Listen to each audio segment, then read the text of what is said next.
வணக்க மக்களே, எல்லோரும் எப்படி இருக்கீங்க? நல்லா இருக்கீங்களா? எனக்கு கமெண்ட் பண்ணி சப்போர்ட் பண்ணுற அனைத்து நல்ல உள்ளவங்களுக்கும் மிக்க நன்றி. இன்றைக்கி தை அமாவாசை. அதுக்கு ஒரு சூப்பரான பருப்பு பாயசம் தான் எப்படி பண்ணலான்னு சொல்லியிருக்கேன். இது கொஞ்சம் டிஃப்ரெண்ட்டாக நம்ம சீக்கிரமாக எப்படி பண்ணலான்னு சொல்லியிருக்கேன். அதுக்கு என் வீடியோவை நீங்கள் ஸ்கிப் பண்ணாமல் பார்த்தீங்கன்னா தான் புரியும். இப்போ வாங்க நம்ம ஆர்எஸ்டி ஹெல்த்தி கிச்சனுக்குள்ளே போகலாம். இந்த பாசிப்பருப்பு பாயசத்தை நான் குக்கரில் தான் செய்ய போகிறேன். ஃபஸ்ட்டு நம்ம வறுத்துக்கலாம். நான் இன்னும் வாஷ் பண்ணலை, நம்ம வறுத்துட்டு அதுக்கப்புறம் வாஷ் பண்ணிக்கலாம். அடுப்பு நம்ம சிம்மில் வச்சு வாசனை வர வரைக்கும் கொஞ்சம் வறுத்துக்கோங்க.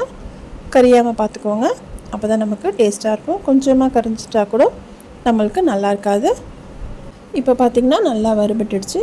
இப்போ இதை நல்லா வாஷ் பண்ணி எடுத்துகிட்டு வந்துக்கலாம். அதுக்கு முன்னாடி நான் ஜவ்வரிசியை வாஷ் பண்ணி வச்சுருக்கேன்.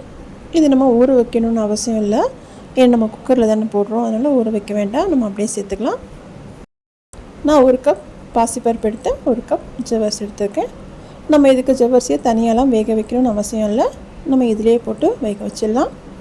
இப்போ நம்ம அது 1 கப்பு, அதாவது பாசிப்பருப்பு 1 கப்பு, ஜவ்வரிசி 1 கப்பு, மொத்தம் 2 கப்பு.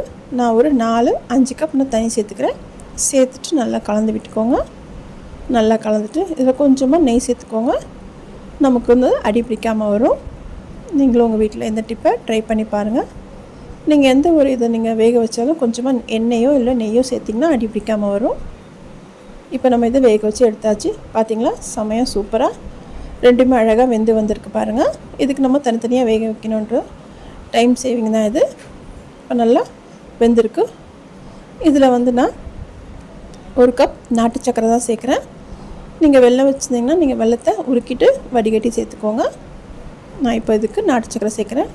நான் 1 கப் சேர்த்துருக்கேன். உங்களுக்கு சுகர் எப்படியோ அதை பார்த்து நீங்கள் சேர்த்துக்கோங்க. சேர்த்துட்டு ஒரு டம்ளர்னால் பால் சேர்க்குறேன். அதாவது இதுக்கு ஏற்ற மாதிரி நீங்கள் சேர்த்துக்கோங்க. பாசிப்பருப்பு பாயசம் கொஞ்சம் திக்காக இருந்தால் தான் நல்லாயிருக்கும். இதில் நீங்கள் தேங்காய் பால் கூட சேர்த்துக்கலாம். இதில் நீங்கள் தேங்காயும் துருவி போட்டுக்கோங்க, இன்னும் சூப்பராக இருக்கும். இப்போ நல்லா கலந்து விட்டாச்சு.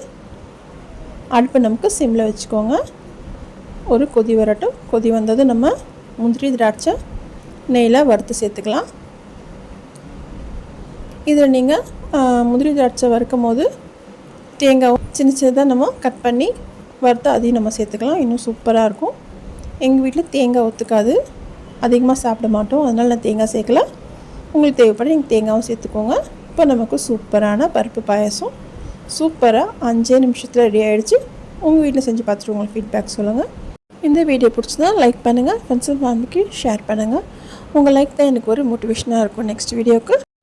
என் சேனலை சப்ஸ்கிரைப் பண்ணிவிட்டு பக்கத்தில் இருக்க பெல் ஐக்கானில் ஆல் ஆப்ஷன் இருக்கும், அதை கிளிக் பண்ணி வச்சிங்கன்னா என்னோடய வீடியோஸ் உங்கள் வீடு தேடி வரும். நம்ம நெக்ஸ்ட் வீடியோவில் பார்க்கலாம்.